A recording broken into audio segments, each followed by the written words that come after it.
shida. Asante sana. Na kwa kipindi kigumu kama hiki kuna watu wachache sana wenye moyo kama wako. Na I say Mungu akubariki sana kijana.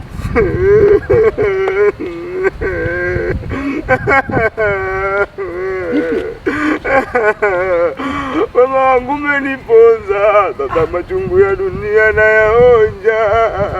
Wewe vipi? Nini mbona unaangalia nini? Machungu ya nyeti zangu. Bwana, hebu acha mambo utasababisha watu paka wauane bwana. Hebu acha bwana. Nirudishie nyeti zangu. Ishakuwa noma hii. Nirudishie nyeti zangu.